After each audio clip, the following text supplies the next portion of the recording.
Té la paraula la senyora Marta. Gràcies, senyor alcalde. Bé, nosaltres l'esmena no l'hem acceptar per diverses raons. Primer, perquè ens acabem d'assabentar que existeix i no hem tingut temps ni siquiera de llegir-la ni de mirar-la, però no obstant això, el que ha llegit el senyor secretari, el que vostès demanen en aquesta esmena és que s'estudie cas per cas. Ja tenim una experiència d'estudiar aquestes situacions cas per cas, que és l'aplicació de la llei de la dependència. I al final, en el que va acabar aquest estudi de cas per cas és que miraculosament hi havia gent que de cop a repent s'havia cuidat i d'un grau 3 passava a un grau 2 i els que tenien grau 2 passaven a grau 1 i tot per a retallar les ajudes. Per tant, no és una qüestió de cas per cas, és una qüestió de justícia social. Nosaltres entenem que aquelles persones que més necessiten a la societat i darrere de la societat, l'Estat i les institucions han d'estar ahí per a donar-los les prestacions que necessiten. A més, tenint en compte que aquest és un col·lectiu que ha estat sistemàticament castigat per el govern del Partit Popular, tant el valencià com el govern d'Espanya. Miren, això comença en que hi ha una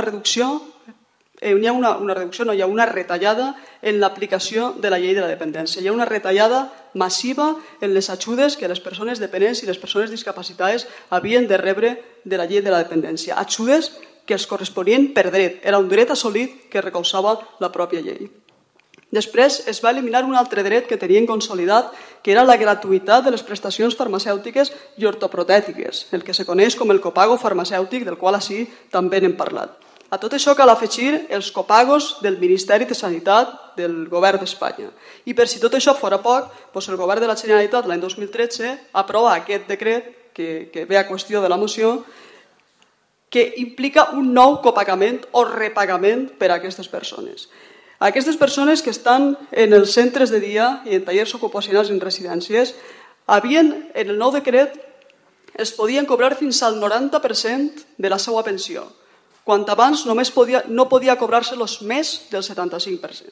I una cosa que ja ens sembla de vergonya, és que tenint l'any 12 mesos i fent ús d'aixos centres durant 12 mesos a l'any, perquè l'any no té més de 12 mesos, en aquest nou decret podien cobrar-los fins a 14 mensualitats anuals.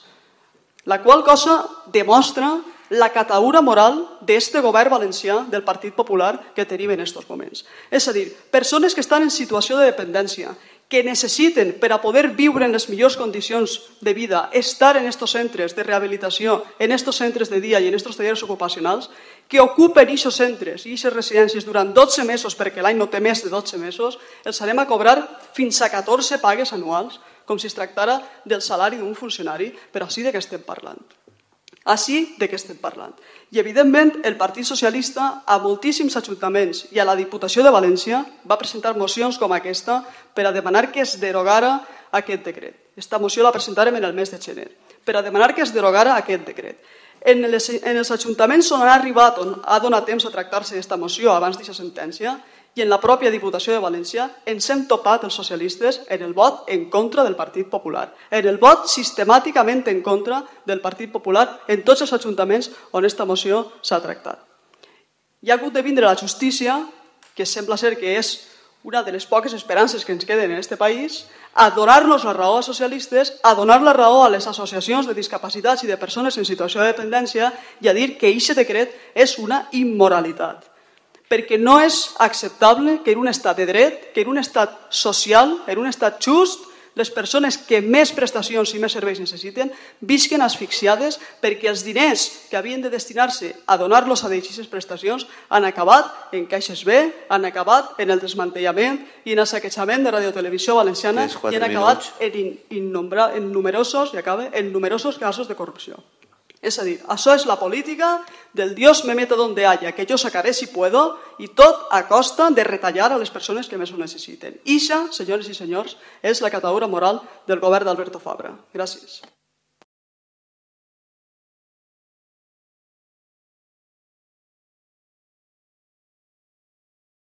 Té la paraula la senyora Marta. Gràcies. Anem a veure, això ja ho hem explicat moltes vegades en este plenari, però ho tornarem a explicar una volta més. Pel que fa a la llei de la dependència. La llei de la dependència, l'estat espanyol havia de posar el 50% del seu finançament i la comunitat autònoma havia de posar l'altre 50% del finançament per a cobrir tots els casos que incloïa la llei. El govern de l'Estat, governant Zapatero, va aportar el seu 50% del total del finançament de la llei de la dependència. Qui no va posar la seva part va ser el govern de Francisco Camps. A veure si ho tenim clar ja d'una vegada per totes, que qui ha vetat així sistemàticament la llei de la dependència i la seva aplicació ha sigut el Partit Popular. I sap per què ho ha fet? Perquè mentre hi havia centres públics que no estaven ocupats al 100%, és a dir, on hi havia places lliures, la Generalitat Valenciana va finançar places en les residències privades del senyor Cotino. Per això destinaven els diners públics, per finançar les places en les residències privades del senyor Cotino. I que ha tingut que dimitir per totes aquestes qüestions que se li imputen suposadament. Ixe és el model de benestar social i de prestacions socials que vostès han aplicat així en la Generalitat i en la Comunitat Valenciana. I si la seva font d'informació és el diari ABC, de veritat li recomano que s'ho faci saber. Després, Andalusia. Jo sé que els molesta moltíssim Susana Díaz. Ho sé que els molesta moltíssim. Serà que la dona ho està fent bé i serà que el govern andalús està avantposant qüestions com aquesta a altres que avantposen vostès així, com és el despilfarro continu i sistemàtic de diners públics, com són les cajes B, aquestes suposades que tenien, que pagaven i compraven llangostes i bogavantes i no sé quantes coses més, en detriment de pagar a la gent que estava en necessitat de rebre aquestes prestacions. I aquest model, que els he dit abans, de Dios me meta donde haya que yo sacaré si puedo, encara que siga a costa dels més necessitats, és el model del Partit Popular de la Comunitat Valenciana. I a mi me cauria la cara de vergonya tindre que estar buscant excuses i mirant-me en altres autonomies per veure com justifique que no vaig a votar a favor una moció que demana que se derogui un decret per injust que la pròpia justícia ha anul·lat no fa més d'un mes. Tinguin una miqueta de vergonya.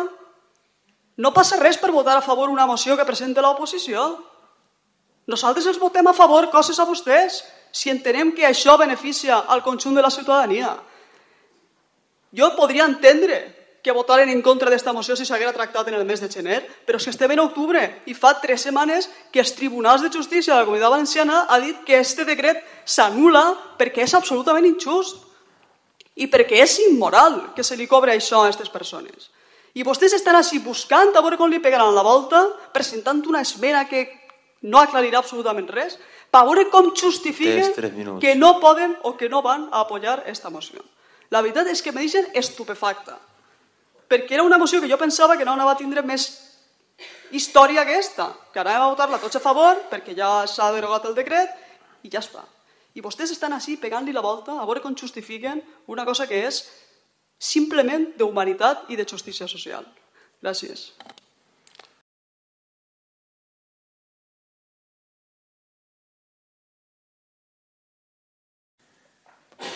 Sí, per acabar molt breu.